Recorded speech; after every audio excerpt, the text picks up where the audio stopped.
everybody. Good evening, everyone. So, welcome again to our another Tuesday episode Deliver of some. Talk. So, tonight we're going to discuss very important topic, no? So, this is a highly requested topic. Pailang ulit-ulit ko na itong ginagawa because this is a parang very basic to all the MLS transaction. So, tonight, the title of our discussion is Due Diligence Made Simple.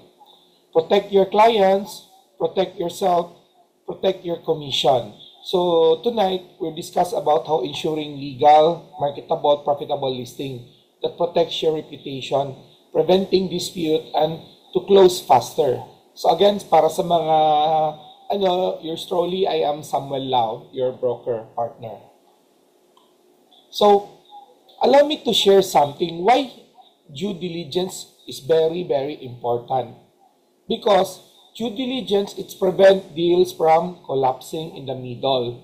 So, may mga experience na tayo na mahaba na yung time, effort, and money spent in marketing and magkaroon na ng buyer. But in the middle, naranasan ko yan na nung nag-offer na kami, nag-counter-offer na kami, in the middle discussion na to counter-offer for closing, tsaka lang namin nalaman, yung seller pala, yung siblings may away. So, sayang, no? Kung na-address lang in advance, hindi nagpagod yung seller side na broker, tsaka, imagine also on that scenario, yung kliyente ko travel from China to Manila, Manila to Cebu, and we do ocular inspection, we make an initial offer, and then they even make a counter offer, and when we sit down to do the closing, we're willing to meet in the middle, doon lang namin nalaman, doon lang sila nagsalita yung isang siblings na may problem pala among them, no? Sa sayang.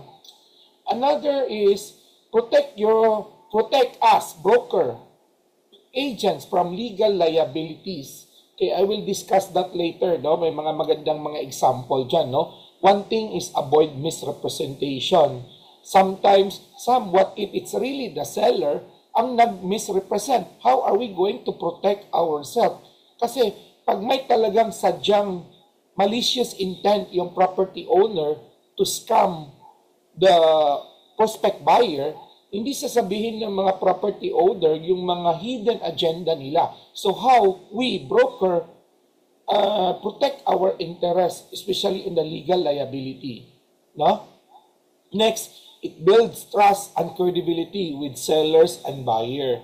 Pag maayos po natin na isagawa yung trabaho natin as a broker on the transaction, on the seller side, or as on the buyer side, di ba mas maganda tignan parang talagang professionally handled natin yung transaction.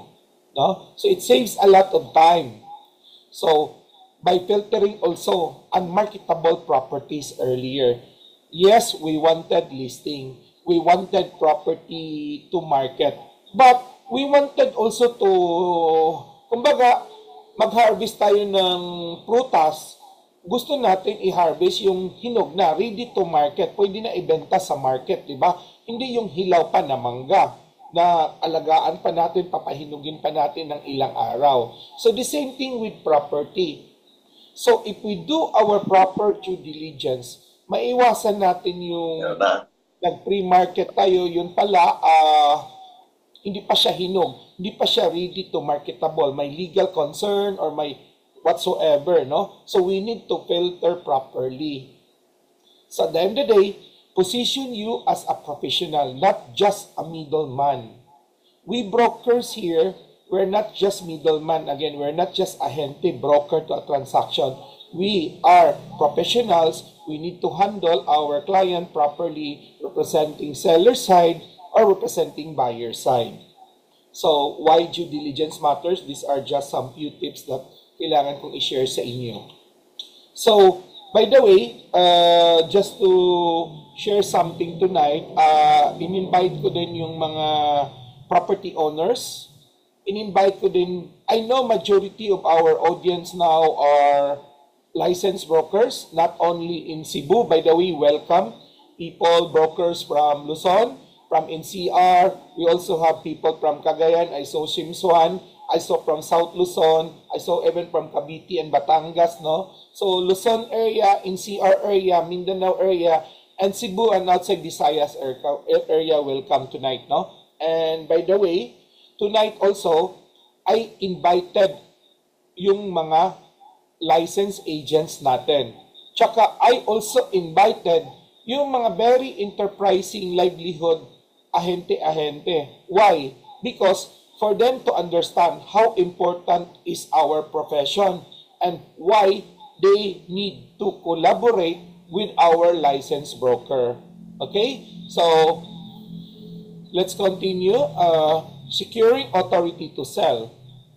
Why is it mandatory to have our ATS? Or on top of ATS, SPA can be, no? So, I experienced with our client na nagpa-ATS kami. I also experienced na yung ginawa namin, SPA na, kasi para sabay na rin yung makakuha kami ng mga certified copies in the government agencies. Kasi ngayon, assessors and other government agency required SPA, no? So, what are those type of ATS we have? It could be exclusive, non-exclusive, of course, and we also have this co-broker, no, extension agreement. So, before we do, we need to verify owner's identity and ownership rights. Yung kausap ba natin, siya talaga ang registered owner on title, on papers, or baka one of the siblings lang, or baka incorporator, no? So, we need to verify the SPA or board resolution. It's properly representative and signed. Baka walang board resolution, si chairman lang ang nagpirma, yun pala, negative board resolution. So, by the way, from time to time, insert ko na lang yung mga case study natin, actual case, kasi baka makalimutan ko. So, the reason I identified here, owner's identity, kasi mamaya I'll show you a love letter from a lawyer, yun pala, not all owners, again, hindi lahat ng mga magkapatid are willing to sell. Yung dalawa lang. Pero, they marketed a common property. Mahirap natin minsan malaman ilan ang mga magkapatid. Lalo na pag nagsabi si panganay na, yes, I have the authority of all my kapatid to sell this property, no? And then, if we don't secure and see this authority or SPA, by others, minsan, I'll show you later, actual, may case tayo latter part, no? So, dito naman sa mga corporation, importante may board resolution pag ang seller is a corporation.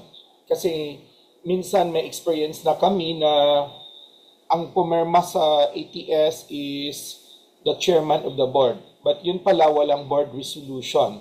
When I share it I offer it to one of my buyer based in Manila, natawa pa yung buyer ko. To move forward, sinabi pa ng buyer ko, ikaw talaga, Sam, bininta mo sa akin property namin. I'll challenge you, walang board resolution yan, walang ano yan. Kasi we have our internal arrangement na pag one of our incorporator wanted to unload their share, dapat may first refusal among owners. Yung si Mr. A, siya lang talaga gusto magbenta. We're not selling the asset. Okay? So, next, correct property description and selling price, duration, renewal. So, these are mga things we need to validate and, of course, our commission structure. Babalikan natin yan. Mas marami pa tayo mamaya, no? So, why ATS is so important? Because under our PRB-RES, PRC, it's really a mandatory for us to secure ATS. This form, we need to use this pag may mga kailangan tayong kliyente na magagamit natin ito if we negotiate to secure ATS, no? We can really use this form. So, you can get it all, I think it's a public document, you can get a more clear copy on this, no? Na minsan, pag sinabi natin property owner, it's really required for us to get an ATS because this is, no, depende sa how you're going to sell your service to the property owner. So these tools, this memo can help also. Now, let's discuss. Legal document verification. Okay? Title check. To all our salesperson here and agents, by the way, I'm sharing this to you kasi very important ito. You need to collaborate with the brokers kasi silang mas nakakaalam, no? So why we need to do title check?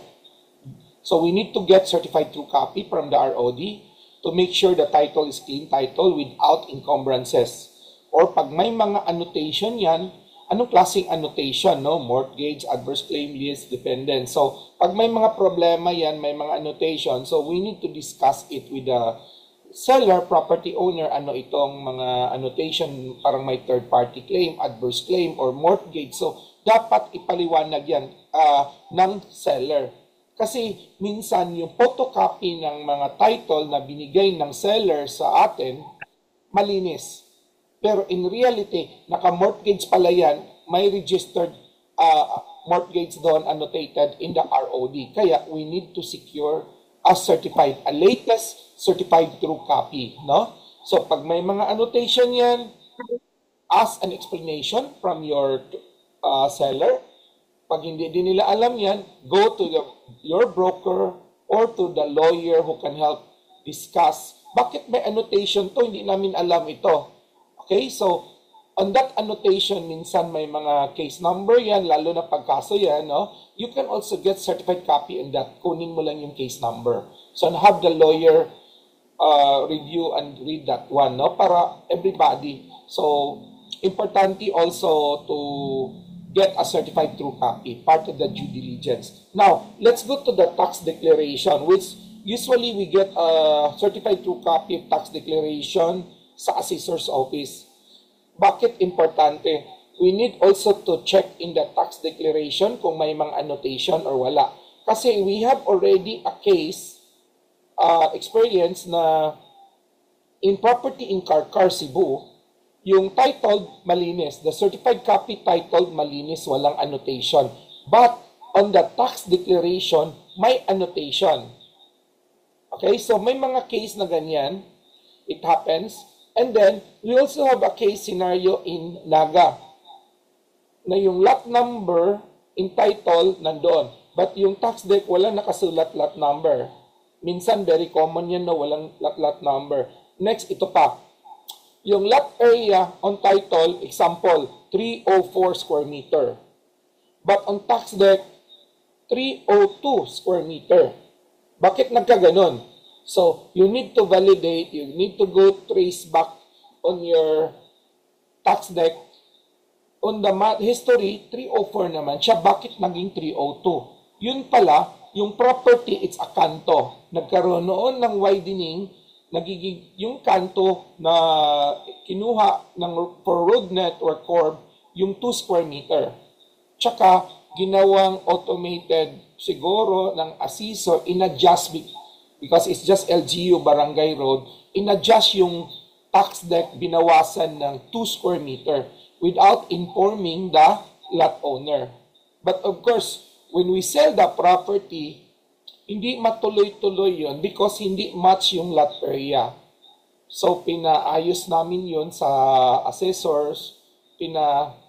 So, the lawyer also helped that to make it parang mag-match yung numbers, everything. Tsaka, experience namin yan sa Naga, Cebu.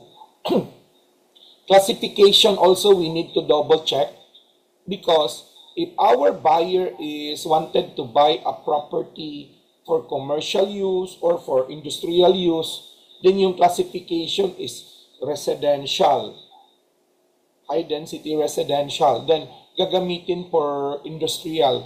Dapat, we need to make sure from the assessor and the zoning board area kung kaya ba i-reclassify yung land use for specific na kailangan ng kliyente natin. Because nangyari ito, another case in northern part of Cebu, Bugo, may bumili ng mga property, not from our case, not from us, no? Nalaman na lang namin itong kasi naging chief stock of the town. Chinese group bought a property, hectares of property in the northern part of Cebu for a purpose converting it an agro-industrial use. Again, agro-industrial use for agribusiness. But the problem is, nung nabili na nila, and they're applying for the land use reclassification, they are not granted because it's may problem. It's rice field. Okay? So, hinabol nila ngayon yung grupo na nagbenta sa kanila ng property. Another case is in Mandaue, Cebu. Sorry if it's all Cebu kasi I'm practicing in Cebu. So, in Mandaue, Cebu, it's a highly commercial property in Umapad area, Barangay Umapad. Kung baga nakita mo, there's commercial, there's a warehouse in the area. Binili ng kliyente, not me again ha, it's another broker, nagsumbong na lang sa akin, humingi ng tulong yung buyer. When they buy it, they saw the area, common use, my commercial, my warehouse, but it's along the highway in the Barangay Umapad. But, hindi alam, I'm not sure if it's alam ng broker or hindi alam ng broker na ang purpose ng buyer is to build industrial, kumbaga packaging, manufacturing, industry grade 2.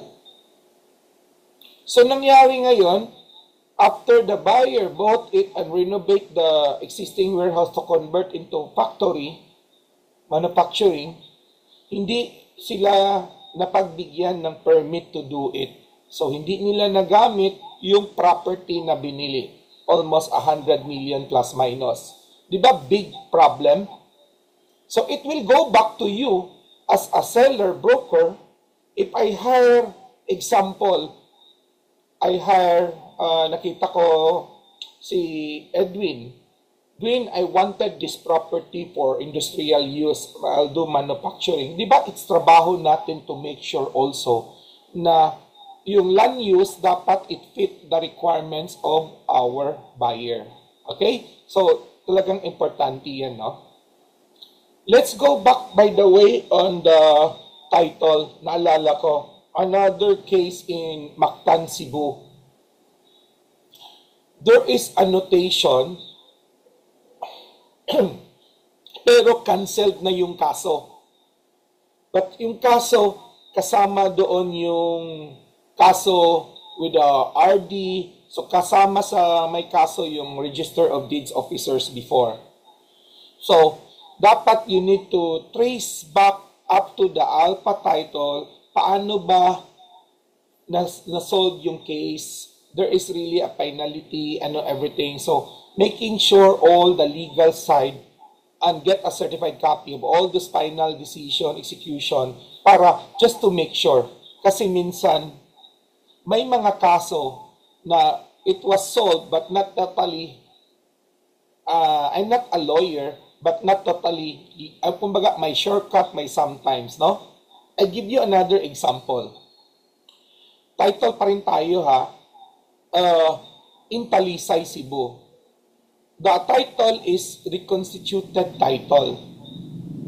But if it's reconstituted title, there must be a court order on that. But there's no a court order. So, when we ask, there is a shortcut happen, no? So, I don't know how it happened, but nagkaroon na, it's a lost title, but na-issued a new reconstituted title for owner's copy without a court order. So, when our lawyer, the buyer lawyer, representing it, really requires na ipatrabaho ulit. Talagang make it in a formal way na mag-apply talaga through court for the reconstitution and title. Hindi yung palang nawala, paano, bakit biglang nagkaroon ng new issuance without a court order, no? So, the legal side due diligence of it required just a new court talagang nag-file ng for lost title and then reconstitution of title. So, lumabas naman yung bagong title after a year. Okay, so, let's go to tax clearance. How important is the tax clearance? Sometimes, bago magtapos ang deal, we need to ask for the tax clearance latest para malaman natin may utang or walang utang. But again, we need to make sure because it happened again in one LGU. Hindi ko sasabihin anong city ng Cebu. Nagkaroon kami ng transaction. hiningan namin ng tax clearance yung seller side because I am on the buyer side. Nag-produce naman sila ng tax clearance. Okay? Latest tax clearance on the year, on the month na within 30 days prior we make a full settlement. But after that, when we do our transfer na and everything, nalipat na namin yung title, nalipat na namin yung... So ngayon, we have the new title, we go to the assessor to get the new tax deck para from previous seller to the new buyer. Alam niyo, biglang nangyari ganito. Sinabi ng assessor's office, merong mga hindi nabayaran na mga RPT on the previous year. Again ha, example, it is transacted in 2024. Meron na kaming tax clearance, updated everything. No, kumbaga walang utang, walang paid all up to present. But suddenly, after a quarter, we transfer all the, then we go to that assessor to have a new tax clearance, a new tax declaration. Sinabi ng assessor, merong mga previous year, 3 taon, on the previous year, na hindi nabayaran. So, bakit nagkaganon? So, sometimes there is usap-usapan, variance, what we call nabayaran. Alam naman natin, no? So, we experience that. So, better to make sure on that tax clearance, no? So, pag may mga utang, pwede mapag-usapan naman yan. Yun lang hinabol ng namin yan. So, we able to collect that to the seller. Kasi we threaten the assessors why nag-issue sila ng tax clearance. Yun pala, merong 3 taon hindi nabayaran. So, binayaran naman ng seller. Now, tax clearance needed also for the DAR, if we are dealing with the agricultural land, or it's LURBD, so if it's projects, selling, and then court clearance. Okay, let's talk about this court clearance. This court clearance, I'll share you my experience. Ako mismo naging biktima nito. I trusted my colleague, licensed broker also from Pareb, yung seller naman pinsan niya, and then small world, yung seller na pinsan niya, dati din naming tenant in our own dormitory before nung nag-aral pa yung seller. So, we know each other, and then the transaction is a little over $1 million. It's a residential lot in Miglanilla. So, when the listing broker submitted all the certified true copies, title, tax deck, and others, this is 10 years ago, more or less. This is my sad experience. We failed to get, at that time, hindi ko pa alam na kailangan yung court clearance, no? So, malinis title, tsaka tax deck, walang annotation. So, nagbayaran na kami, then, yun, the seller just come in and go out, no? Kasi nasa abroad na siya. Moving forward, a quarter after, biglang may naghang na signage sa lupa na where the property that I bought, no? Na this property is under litigation with case number so and so. Nabigla ako. Bakit ba? Wala naman ito. Malinis naman. Yun pala, the seller hide something. Hindi siya nagsabi na may kaso pala ito. Pero, nangyari lang na yung complainant nag-file ng case in the Talisay area where the properties belong. Hindi siya nag-annotate sa kaso sa RD. Hindi niya pina-annotate. So kung lalabanan talaga natin, panalo pa rin tayo because buyer in good faith, failure to register the case. Good thing lang, may scenario na dismiss na pala yung case. Hindi lang sinabi ng seller na nag-appeal or whatsoever, no? So again, until now, I am facing that problem. So, very important in also our transaction lesson learned na kahit gaano kaliit yung transaction, we need to secure court clearance.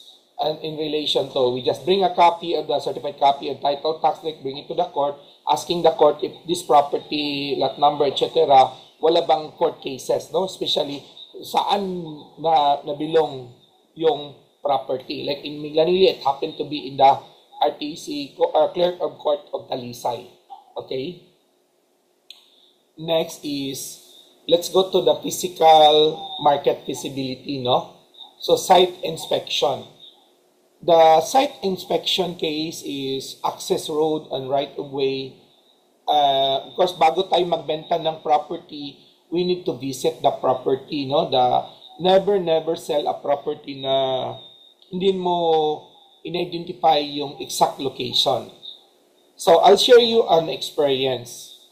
This is one experience in a developer property. So, pre-selling. The property is pre-selling. Medyo hindi pa maayos yung road network. Hindi pa maayos yung blocking number, lot number. So, there is also wrong in that time for the, sabihin natin, for the representative of the developer pointing, this is the block 3, lot 2. So, presenting block 3, lot 2. So, this is downhill property. And then, nangyari na, ang tinuro na property is around 60% flat and then around 40% slowly downhill. So, maganda siya, nice overlooking. Noong na-turn over na yung property, after na maayos na yung concrete and everything, maayos na yon. So, when the client visit, it's not my client, it's just a case presentation nangyari. When this client asked help with me visit, because paano ba ito? Because when it was, nung binisita na ng kliyente, yung actual property na, yung katabi pala. Again ha, you see, yung katabi pala yung actual property niya. So which is baliktad. 20% flat, 80% downhill. So di ba? So masyadong nagalit, hindi tinanggap ng kliyente yon.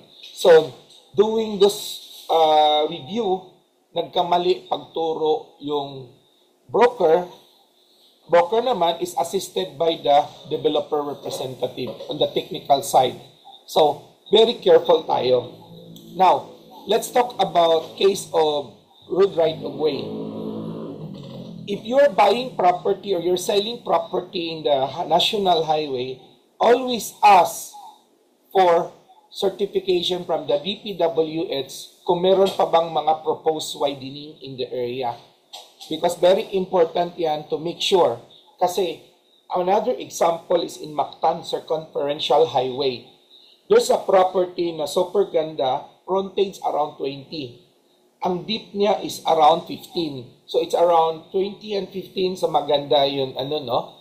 But kung hindi mo alam, and you're not asking a certification from DPWH because it's national highway, that existing highway now is 15 meters. 7.5 from the center line. But there is a proposed widening on record already.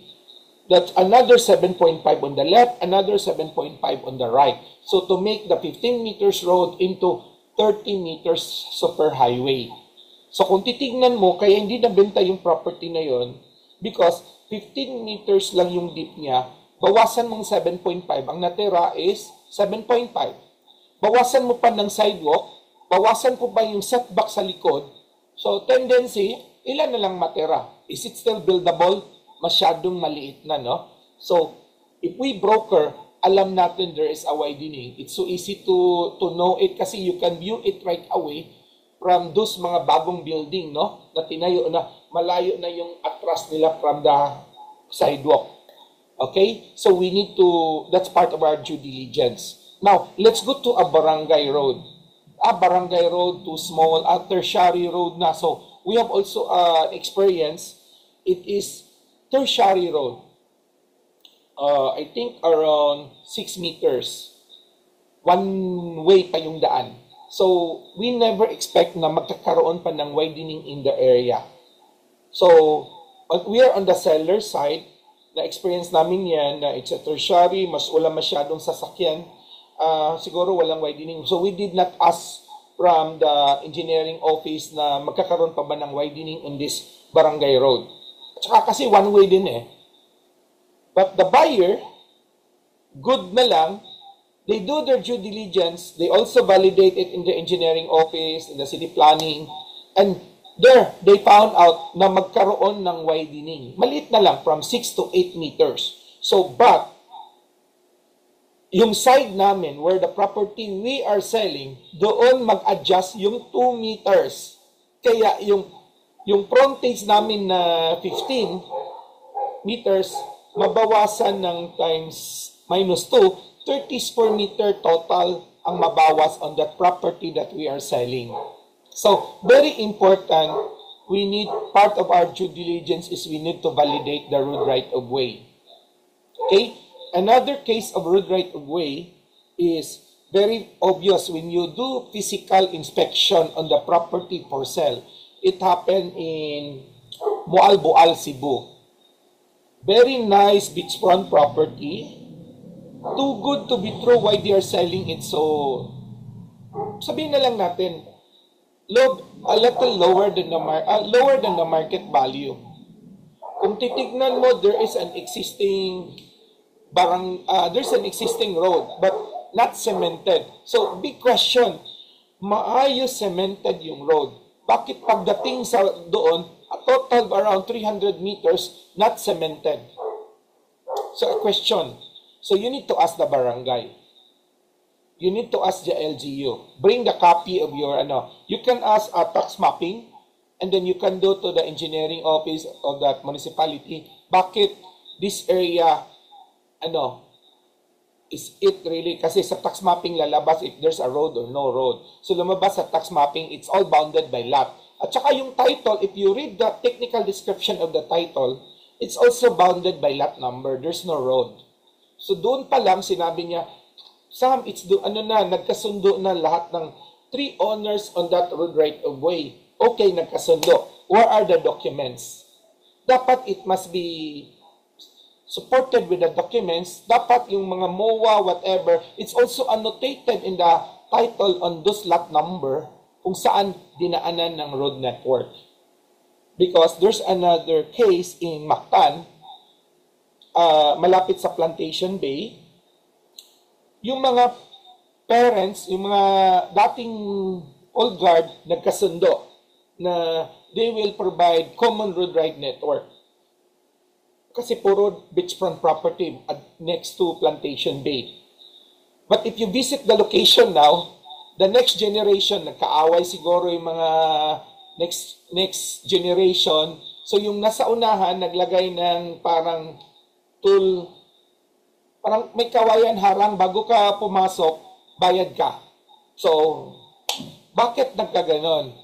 Both parents, yung lulu, ganon, nagkasundo. Bakit dito sa next in generation nagkaroon ng ganon? Because yung agreement verbally, it's not supported by a document and it's not annotated on the title that both of them will provide common road right of way. Marami pa pong case na ganyan, katulad nung nakita mo 6 meters road right of way. Dapat yung 3 meters yung lot sa kanan nag-setback ng 3, yung sa kaliwa nag-setback ng 3 also. But ang nangyari is si kanan lang ang nag-setback. So on their agreement daw, dapat nag-setback din si kaliwa. Pero again, it's not annotated on the title. So the next owner did not honor. Kaya ang ginawa niya, nag-move forward siya. Kasi it's not registered on the title, not annotated. So he maximized the area. Kaya in Mandawi area, one private road na 6 meters. Sa middle portion, nagiging 3 meters. So these are just mga example, no? So terrain, so flood, you need to visit to make sure na hindi siya catch basin. So sinabi na, walang baha kasi mainit naman palagi, you visit it, walang ulan. But yun pala, pag umulan, salo niya lahat yung tubig. So you need to ask also mga neighborhood. So you go back to the location, ask yung neighborhood, tanong-tanong ka, ano ba yung, kumusta ba dito, binabaha ba dito, any problem? So ask the neighborhood, okay? Lalo na pag yung kapitbahay niya kaaway, nagsasalita, lahat yan ng totoo. Okay? So again, the storyline here is you need to visit. By the way, talking about boundary dispute, sama ko na lang sa site inspection. With a boundary dispute, tanungin mo dapat si seller kung wala ba tayong mga boundary problems, no? Kasi one of our property we bought also in Pinamungahan, Cebu, we encountered yung pinsan niya, again, yung pinsan niya, 1/3 of the house, isa sa major post, haligi, pumasok sa property doon na binibenta na bibilhin namin.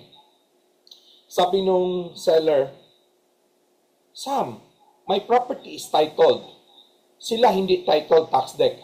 Sabi naman nung pinsan niya, may-ari ng bahay, yung pinsan ko, sabihin mo sa kanya, Sam, bata pa kami, we're old age now, plus 60.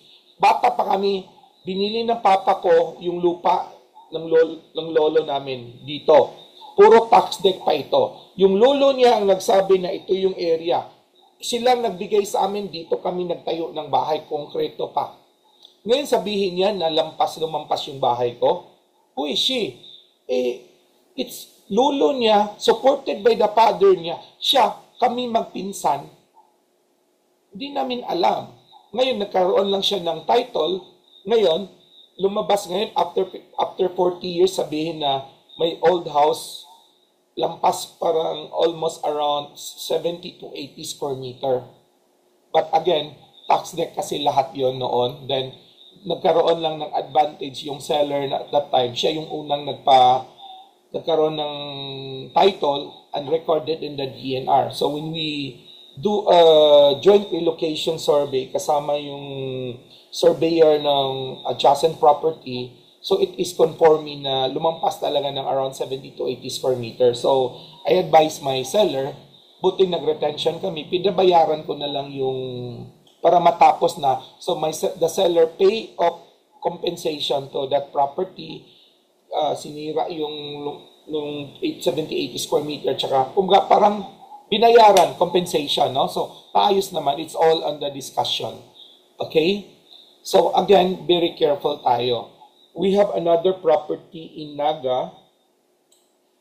When we do relocation, when we visit the property, and then I'll ask before we buy property, we always do our own relocation, a third party. So lumabas na on the left may yung pader, sa kabila lampas, on the right yung, so maraming concern, no? Pero hindi sinabi ng property owner. And when we visit also the property, it was conforming noon ng mga kapitbahay na alam nila lumampas sila, but they are trying to negotiate to the property owner na bibilhin na nila pang hindi masira yung pader.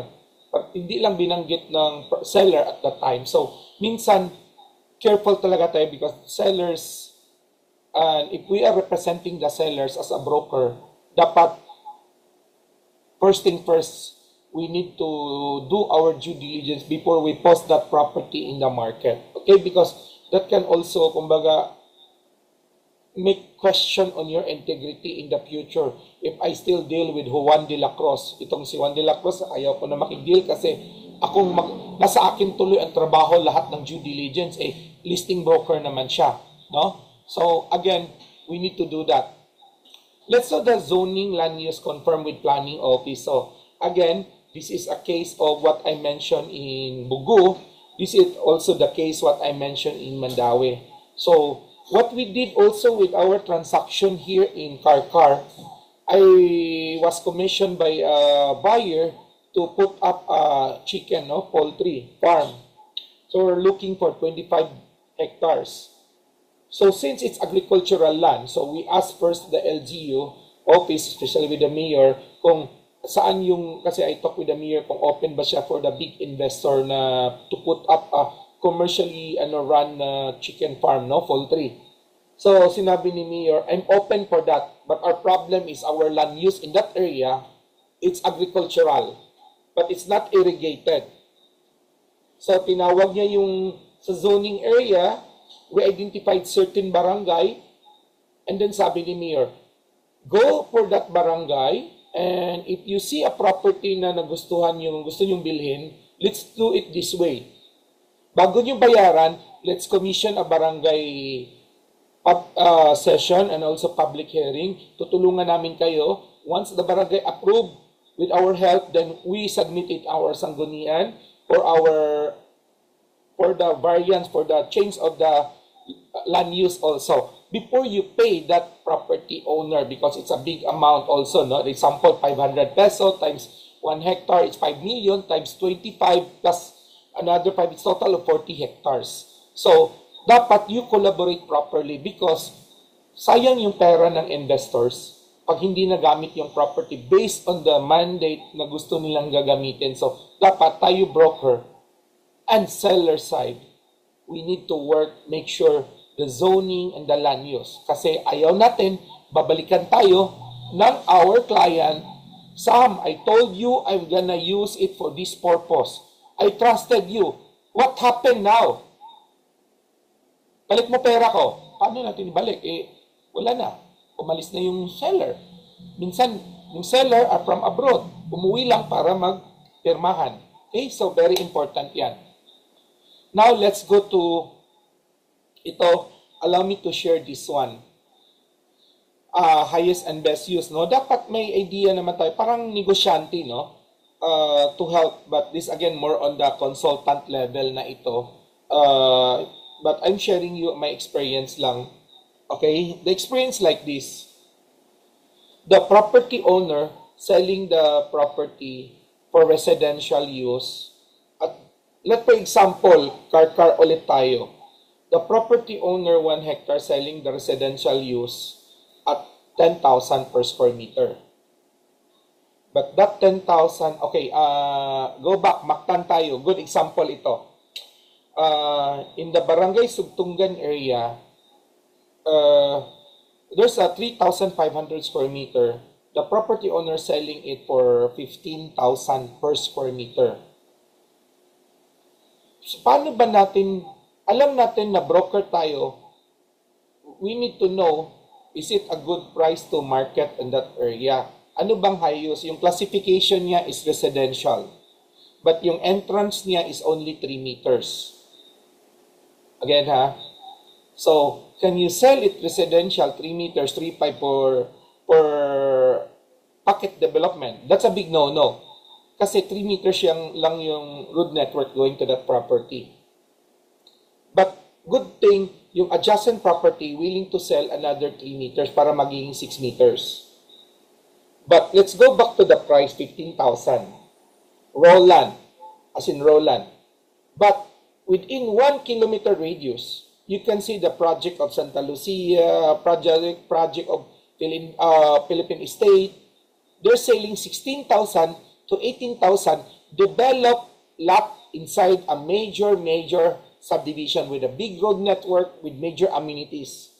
So the Roland alone is 15,000 is too high for the residential lot only. So how are you going to convince that to lower the price? So you need to have some art on that. Or you check another potential highest and best use for the property. Baka pwede ito for commercial. Convert na lang natin into parang warehouse and a little bit packaging area or logistic area. Since ma-reopen naman niya yung another 3 meters for widen the road. So we agreed. So you need to identify the potential target market bago mo para it's identify the market, okay? So again, to sum up, bottom line, we as a listing broker, para mabawasan naman yung pagod natin, we need to identify what are those red flags in the property we are representing bago natin isala for MLS, because that can ruin our integrity, the trust of other broker doing co-business, co-broker with you. And again, to all our salesperson and to all our partners na mga researcher o ahente-ahente, this is the reason. Kasi akala ng mga seller side or mga ahente-ahente giving property for sale, trabaho ito ng broker on the buyer side. That's a big no.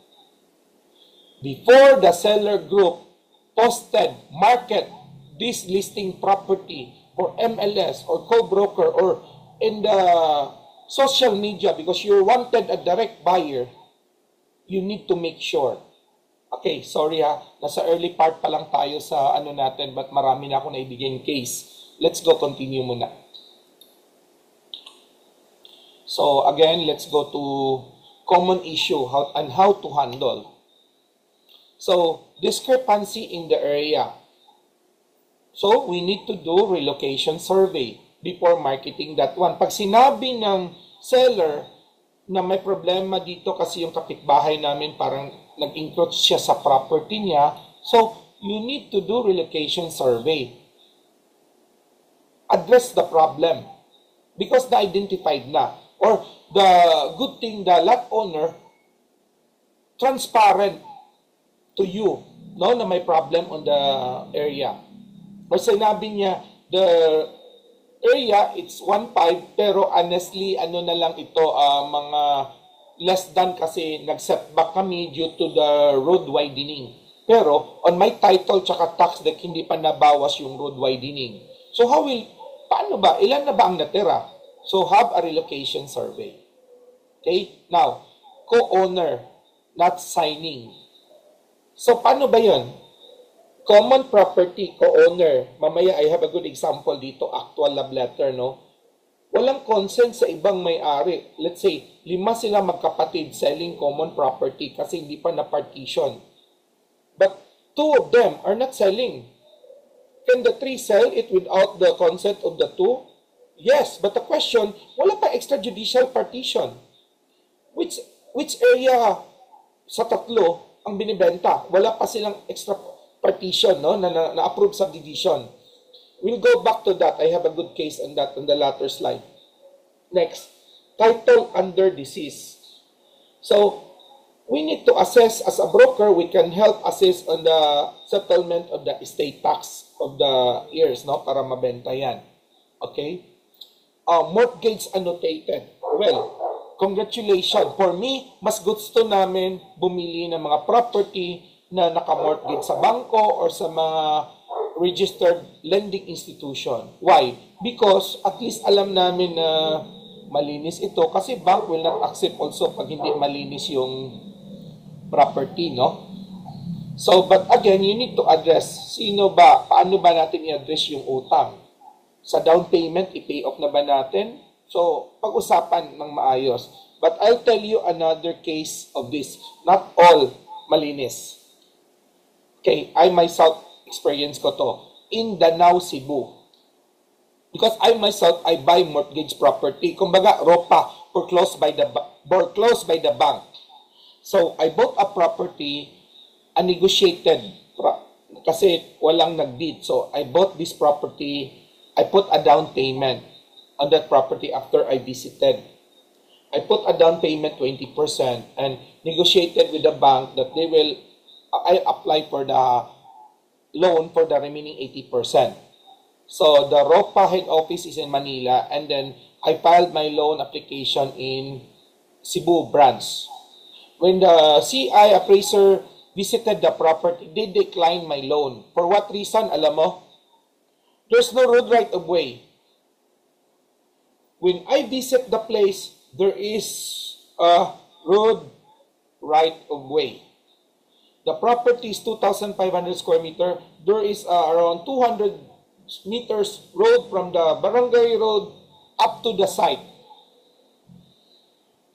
But this private road serving this property na na-foreclose and these several properties on the right side. But the scenario, the bank foreclosed only that property A. Hindi kasama sa foreclosed asset yung road tsaka yung other property. So nakalagay doon sa title, it's landlocked and everything. So sabi ko sa bangko na ito, big bank, bakit yung bangko nyo mismo ayaw tanggapin yung loan kasi may problema daw sa road network? So bakit nyo tinanggap ito? First thing first. And then na-foreclose nyo after several years kasi hindi nakabayad yung borrower. So, again, it's not, dapat careful pa rin tayo kahit bank na, no? Those are the case of another road right of way with the foreclosed asset. landlocked ang property. I think very common yan sa mga bangko kasi minsan yung mga appraiser ng bangko, yung mga CI, sabihin natin, variance na bayaran sa atin na lang yun, no? I'm not mentioning bank, but may mga senaryo na ganyan. Maraming landlocked property in the ROPA now. First thing first, bakit tinanggap ng bangko that it is landlocked? Okay, let's go to the unpaid RPT. Negotiated settlement responsibility. Very madali na lang yan, no? Bago kayo magbayaran, you get an statement. Either you settled it advance or part of the down payment, you settled it, or ganun na lang. So, as long what's important, transparent. Alam natin magkano. Next, illegal occupant. Maganda ito.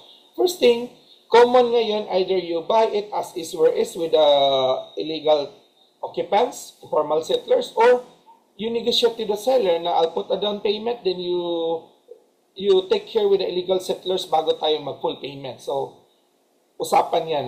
Part of the marketing, how you need to approach. So, you need to ask property owner, how are we going? Sabi ni property owner, Sam, I don't want headache na lang. Bigyan mo na lang kahit mura. Ganito tayo. We negotiate cheaper price para lang mabenta yan. I don't want to take care with the illegal settlers.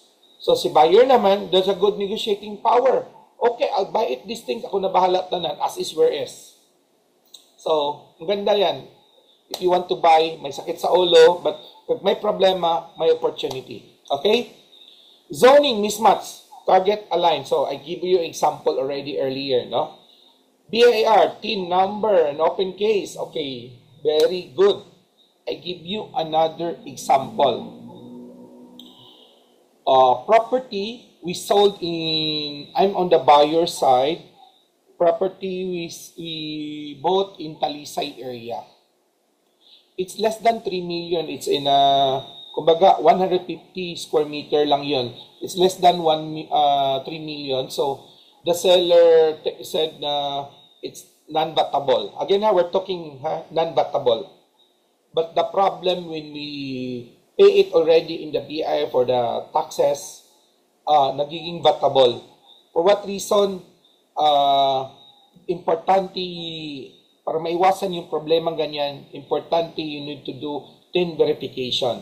Kasi in this scenario, in Talisay, the seller is not in the real estate. But since yung TIN number niya, gamit niya sa profession niya, is yung profession niya, sa sobrang lakas ng kita niya, being a doctor, battable na pala siya sa profession niya. So, naging battable yung TIN number niya. Okay? Another scenario is in Mactan. We bought a property of Santa Lucia. I'm on the buyer side. Sinabi nila it's non-battable because very small lang naman yun. Again, it's a little less than 200 square meter. But when we process it with the PIR, it's naging battable. Why? Because the seller, TIN number, meron pala siyang negosyo na boarding house, dormitory. Yung 5,000, 8,000 per room. Tsaka nag-registered siya na boarding house, dormitory. And nag-issue siya ng sales invoice using the single prop, using her own personal TIN number kasi single proprietorship. So, the TIN number is engaged in real estate. So, naging battable din yon. So, para maiwasan on the tail end, tsaka lang magkaroon ng biglang surprise, it is battable. Dapat you need to have a TIN kasama sa due diligence mo, verified mo yung TIN if the seller's TIN is battable or non-battable. Open case. Na-experience namin to, seldom ito mangyari. But it happened to us.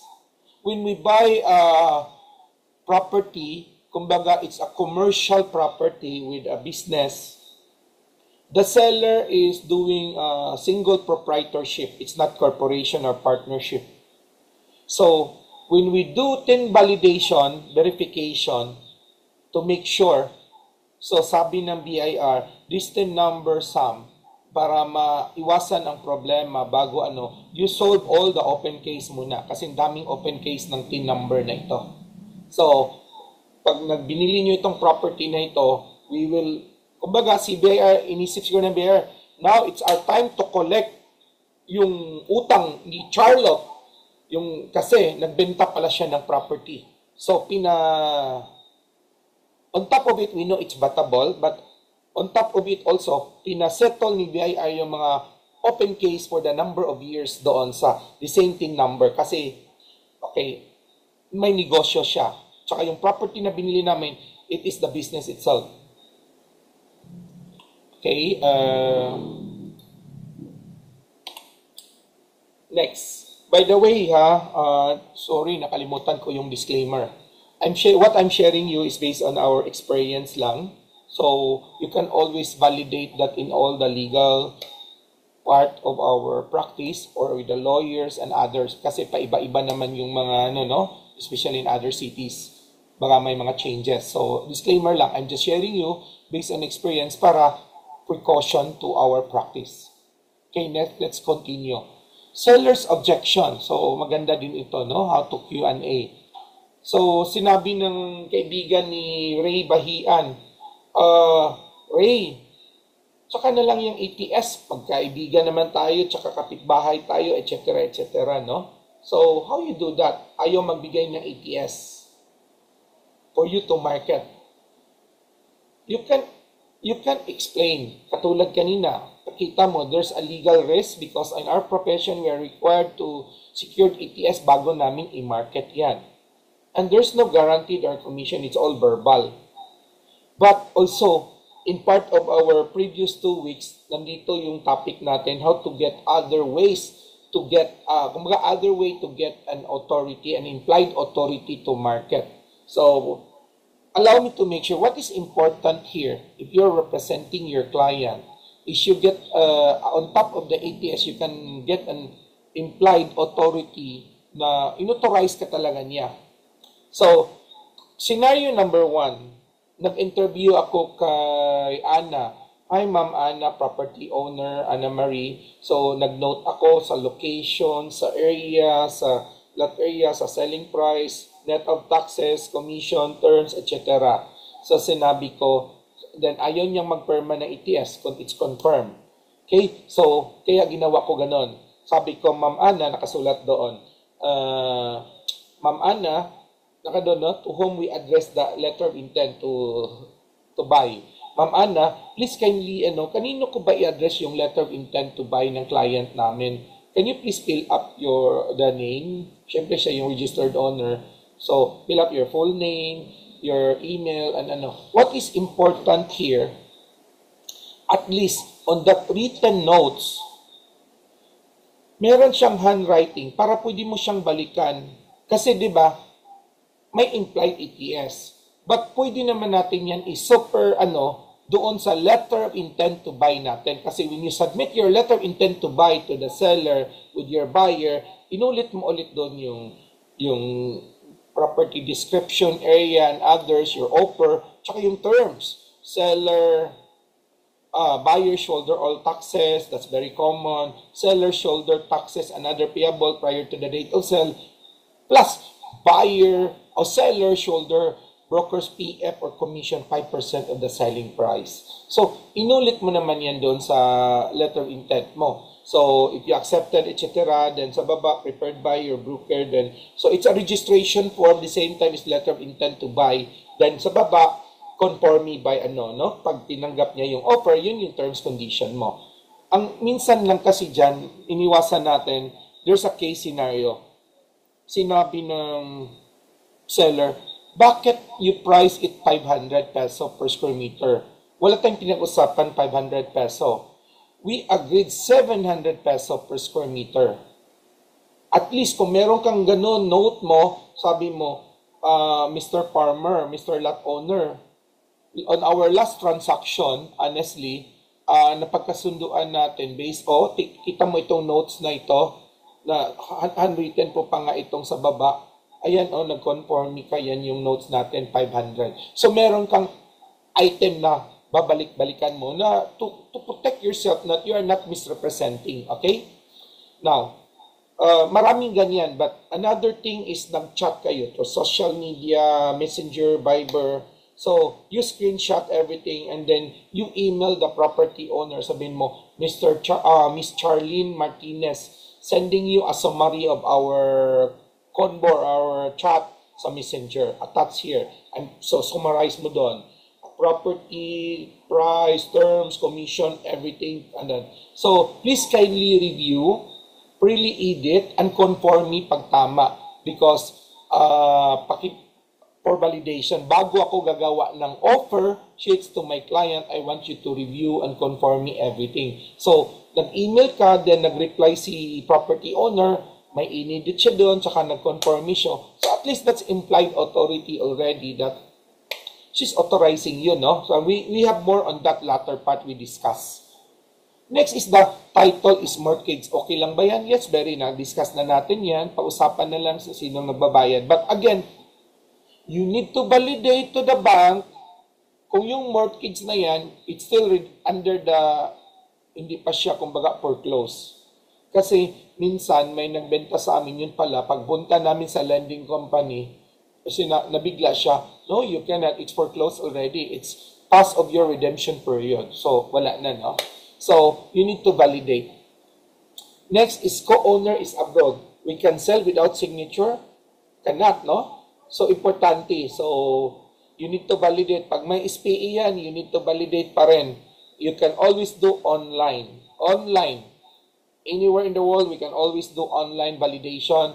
Conform me with the attorney, with the principal, kung ito ba si Ray Bayan is the attorney in fact. So, para just to validate the principal and the attorney in fact, no? So, please validate. Another is the taxes unpaid, buyer na bahala agreed. So, we discussed that already earlier. So, what's important, you get a statement from the assessor and pay it off everything with all. Kasi as what I mentioned to you in my case in Mandawi last time, na nagbigay si assessor ng yun pala, bakit biglang may 3 taon na hindi nabayaran. So, it's a human error, that's the reasoning, pinabayaran lang namin sa seller. Okay, so okay pa tayo dyan. So, let's go, no? Marami pa. No, konti na halfway na tayo. So, another sample case. Ito, hinighlight ko to ha, to all our audience here na licensed salesperson, tsaka sa non-licensed salesperson. This is magandang case. Agent failed to collect commission as promised at the ATS. Okay, there is a scenario in Balamban, Cebu. This agent called me, nabasa daw niya sa post ko, then on my video blog, she's asking for help. The scenario is like this. Yung friend ko, yung family friend niya, ang property owner, nagkaroon siya ng ATS, binenta niya yung property ng family friend nila. So, let us say in discussion purpose, the commission for that transaction is 1 million. And then, may ATS siya from the property owner, tsaka notarized pa daw yung ATS niya. Okay. Pero, nung malaman daw ng isang kapatid, still property owner, kasi siblings ang nagbebenta, na hindi siya licensed broker or licensed agent, tinabla siya. Instead for getting a 1 million commission, 200,000 lang binigay sa kanya. So, gusto daw niya maghabol. So, ano daw ma-advise ko? Sabi ko, first thing first, gusto niya ng kaso, patawag niya sa barangay muna, gano'n, for collection sum of money, or ano sabi mo sa collection? Ano bang collection mo? Due to what? Commission. Di ba sinabi ng brother, one of the owner, na hindi ka binigyan ng buo because nalaman niya na hindi ka licensed broker. Not even a licensed salesperson. Kaya binigyan ka niya ng finder's fee na 200,000 instead of 1 million. Now, if you go to the barangay, you file for collection of your commission, baka balikan ka niya to file action. Kasi marunong yun, that you are practicing illegally in real estate brokering, that you are not a licensed broker. Baka, sinabi ko, pinadala ko sa kanya, tuloy, lesson learned na lang ito ngayon. Next time, you need to collaborate with your licensed broker in Balamban before you do transaction in any real estate. Just like, I mentioned again, just like bookkeeper and accountant. Yes, bookkeeper can do practice, but they need to work under the supervision umbrella of a licensed accountant to review and sign all those financial documents. just like all those mga magaling magsulat ng affidavit na parang mga legal assistant, but they are always working under the supervision of a lawyer to do review and notarize all their legal works. Diba? Just like another scenario, maraming broker marunong magbigay ng market value, magbigay ng opinion, but you cannot put that into writing. Pag nagsulat ka, yes, you can do it, but again, only with the help of the licensed appraiser to do the real appraisal valuation and sign the real appraisal market value. Okay? So meaning, tayo, mga non-licensed practitioner, may nagbigay sa akin ng property in Bohol. Kasi I'm looking property in Bohol. But yung nagbigay is ahente-ahente. So I mentioned to her, please, I can bago ko tanggapin yan, I cannot do proper due diligence in Bohol. Can I endorse you to a broker in Bohol to do it so I can collaborate with that broker in Bohol? Para kausap ko, licensed broker. The same thing, there's a scenario happened to me in Mindanao. What if the property, the scammer, are the people working inside the ROD itself? How will you know? So, para maiwasan naman natin, dapat yung mga local broker natin na mga may network of people inside. Kasi me, I'm from Cebu, I don't know all those things. Minsan, pag may talagang scammer inside, madali tayong ma-scam. Pero pag local broker, may mga raming kakilala network, they can really perform proper, deeper due diligence. Okay? Now, let's go back first this. Sam, what if licensed salesperson ako? Is it okay? Honestly, very common. Not only happened to me, but happened to majority of the brokers. We recruited salesperson. We train salesperson, but after they know, they do moonlighting. They do transaction on their own without the knowledge of the broker. It happened again in one transaction in Cebu. It happened. It happened to me, sa akin mismo, no? It happened to me. Sinabi pa ng ahente ko, Sam, tinablat tayo sa commission, di tayo binigyan. Sinabi ko, ha? May commission pala tayo for that? Anong transaction yan? Sir, surprise na kita, ito yun, ako nagtrabaho lahat. So in that transaction, I was not involved from the start. Nung tinabla na sa commission, sa kanya ako tinawagan to So, that scenario, let us say, give it this example again, 1 million. In that 1 million, nangyari is, hindi ko alam yung transaction. So, hindi binigyan ng under transaction kasi ng seller, yung ahente ko na licensed salesperson. So, humingi ng tulong. Kakilala ko pa ngayon yung property owner. Kakilala ko, the property owner itself is also a licensed broker, but property nila ang binenta nila. So, he's acting. So, sabi niya, can we go after? Sabi ko, first thing first, yung ATS mo, ikaw lang, hindi mo pinalam sa akin. How can I go after with that property owner? My name is not even in that transaction. Tsaka, if you try to, insert ko na lang ito ha. Ayan. No salesperson shall be entitled to receive or demand a fee, commission, compensation of any kind from any person other than the duly licensed real estate salesperson or real estate broker, sorry. Ayan real estate salesperson shall be under the direct supervision and accountability of real estate broker.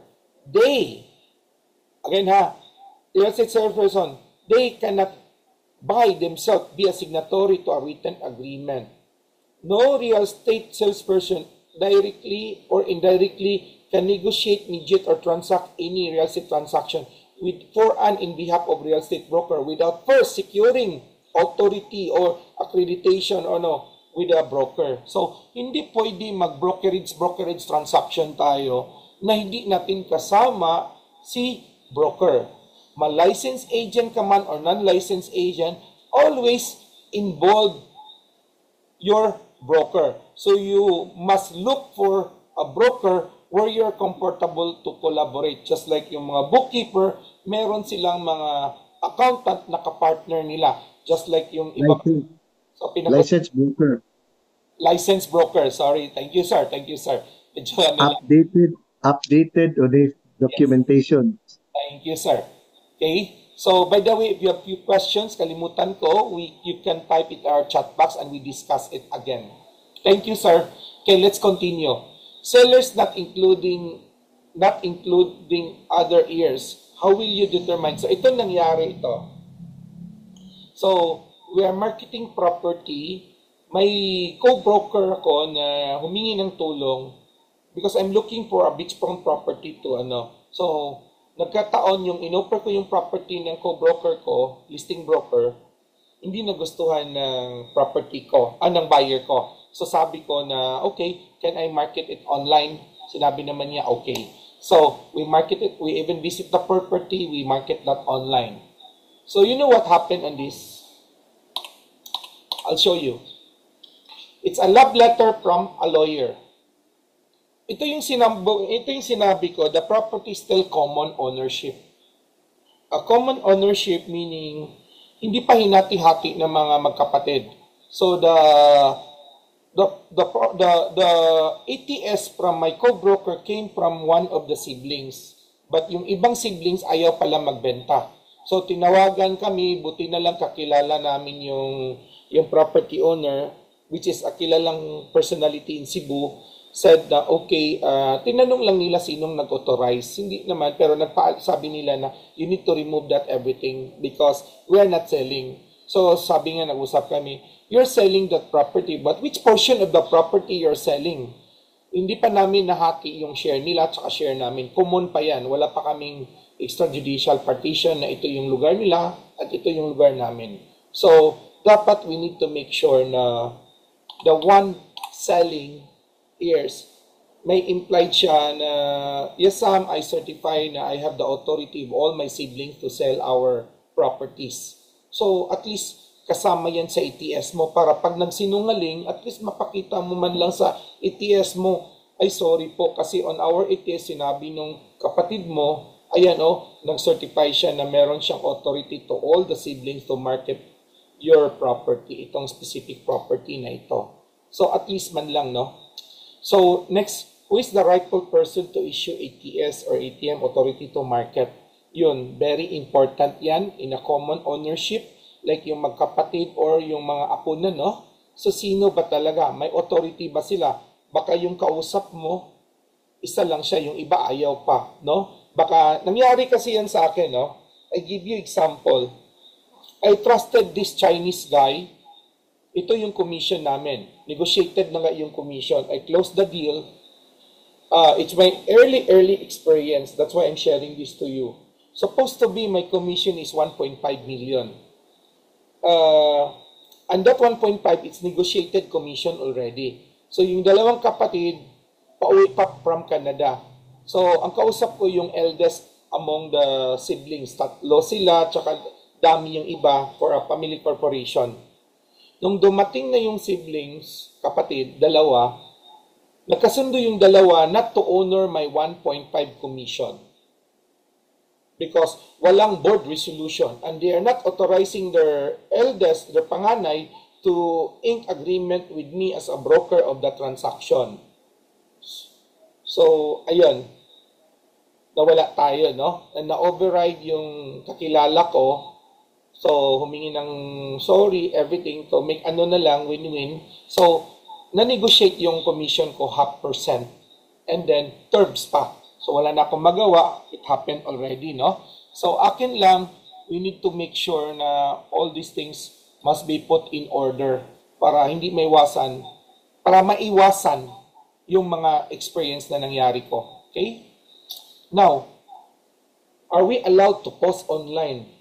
Okay. Another example ito. Dapat on your ATS, kasama na dyan that the property owner allowed you to post online. Kasi minsan, it happened na gray area, hindi na banggit. But you advertise it in the MLS, in the website, the social media, mamaya tatawagan ka ng property owner. Sam, sino nag-utos sa'yo to advertise that one? I don't want to advertise. Mahiya ko sa mga kakilala ko, kaibigan ko na I'm selling my house. You know? So you need to make sure that you have the authority na baka secret lang atong advertising. Kasi minsan mga mayaman sabi, Sam, you market it discreet lang ha, direct to your client. Don't advertise it online. Dapat malinaw yan. Okay? Yung co-market mo, dapat malinaw na you're allowed also to enroll it in the MLS and co-market with other broker. Paliwanag mo sa kanila what is MLS, what is co-broker if you get exclusive, no? So we have that topic on last Tuesday about co-brokering. Okay, let's go next. Okay, nabanggit ko na ito. Very important. So, again, humor slide. Due diligence workflow. It's just a simple guide lang to, but you can do on your own. Client onboarding, interview. Dapat sa interview, you need to do what are those questions you need to ask. Dapat may checklist ka na of all those questionnaire mo, guide question, no? What are those documents that you need to request? And you need to do verification. We mentioned that already, no? The title, title and tax verification, site inspection, a little bit feasibility study. The feasibility study, I mean, is a little bit working smart. Paano ko ba i-market itong property? Who is my target market? Sino ba yung target buyer ko for this property? Is it for commercial, residential, industrial? So I can check also on the zoning, di ba? So you work your research in advance. You need to identify dapat yung mga red flag para pag may na-identify ka, you go report to the seller. By the way, seller, may nakita kami, may annotation dito. Let's discuss this. Baka may problem ito. Market readiness approval. So, bago mo i-ano, you need to make sure everything is legally feasible to market the property. So, bottom line, now everything after you review, it's legally feasible to market that property. Bottom line, don't forget to ask your ATS or authority to sell, authority to market, or SPA. And let's start marketing. Okay, it's just a guide flow, but you can do on your own. So, final checklist before marketing. ATS, sign, notarize. Kung hindi notarize, okay lang, at least na-sign. Titles verified, tax declaration verified and matches. No paid taxes, or pag meron, it's clear, may arrangement. Zoning is confirmed. Site inspection is confirmed with photo, with video.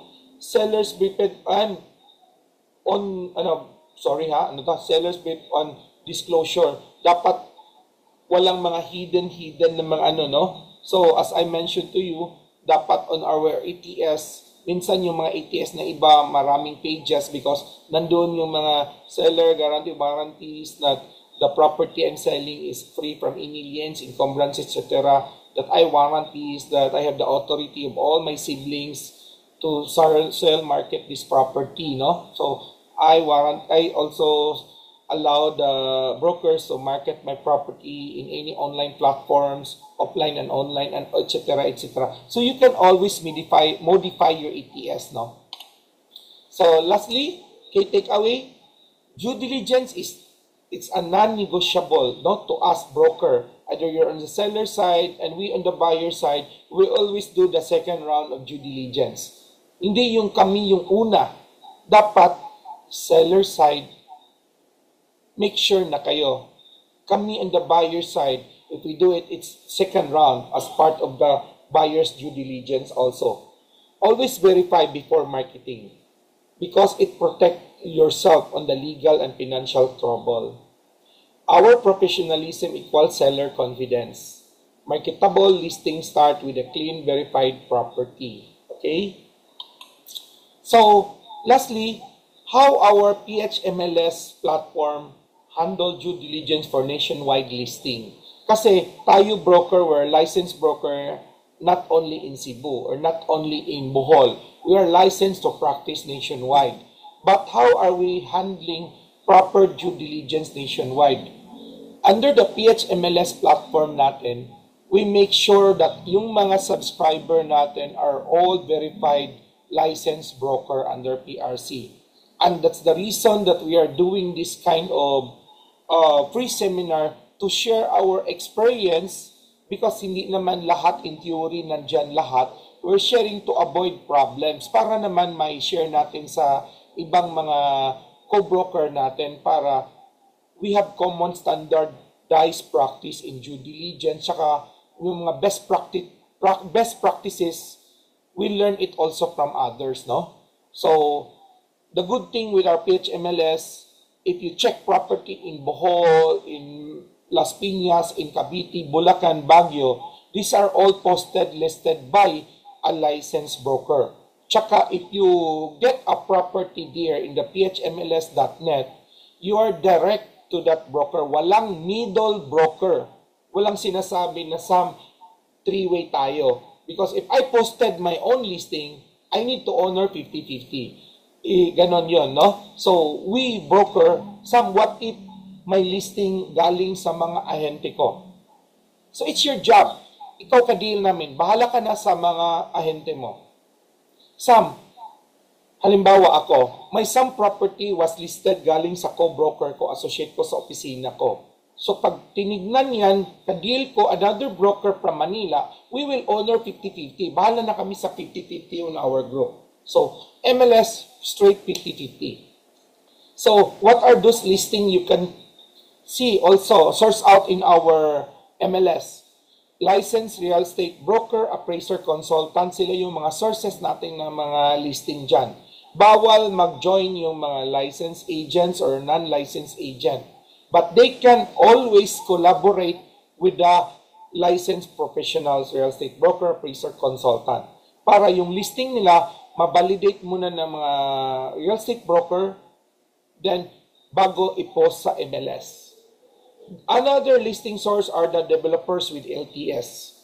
We don't post, and I don't allow also other broker. We always mention to our colleagues in Mindanao, if you top local developer, dapat yung itap mo na mag-post ng project. And we also do orientation with the developer na yung project niyo na wala pang LTS, huwag niyo muna i-post.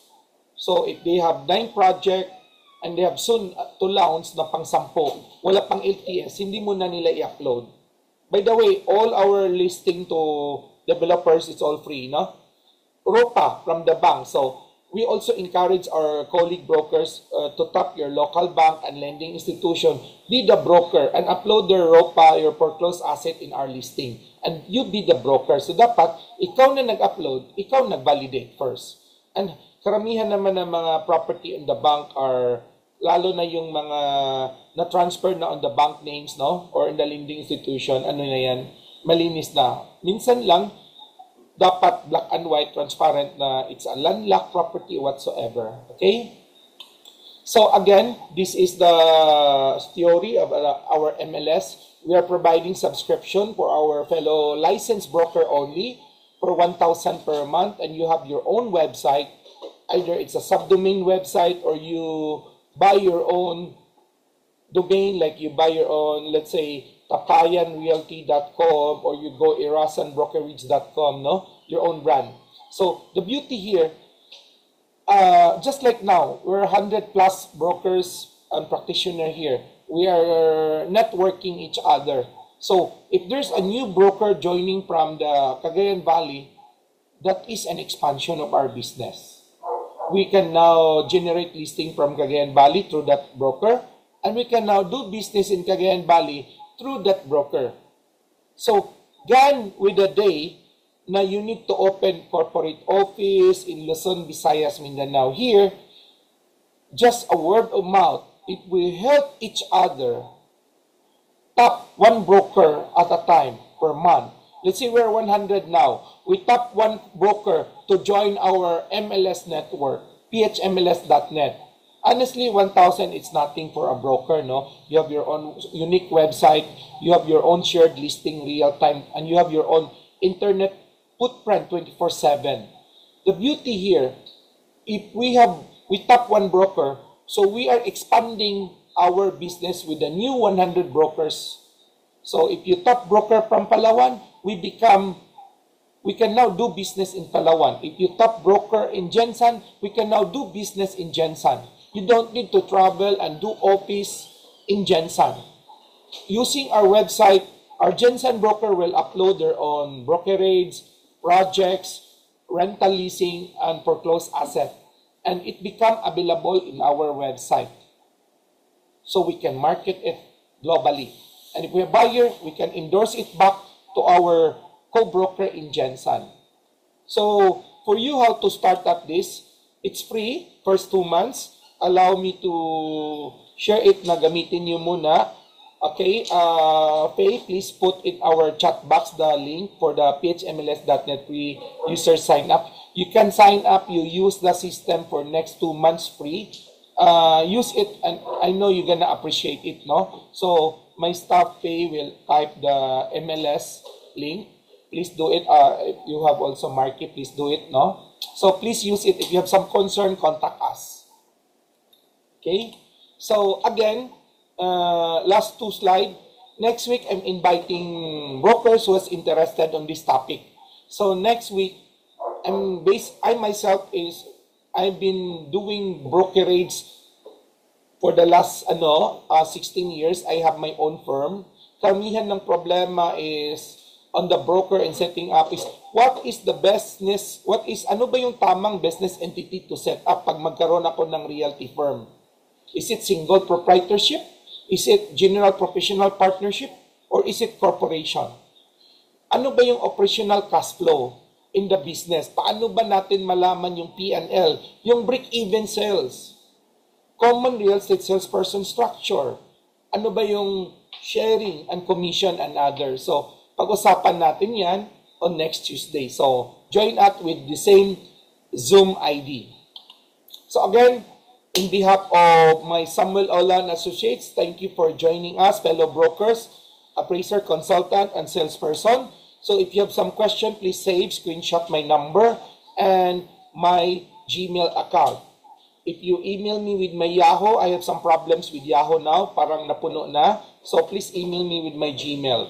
Again, allow me to end with our 4-way test. Of the things we think, say, or do, is it the truth? Is it fair to all concerned? Will it build goodwill and better friendship? Will it be beneficial to all concerned?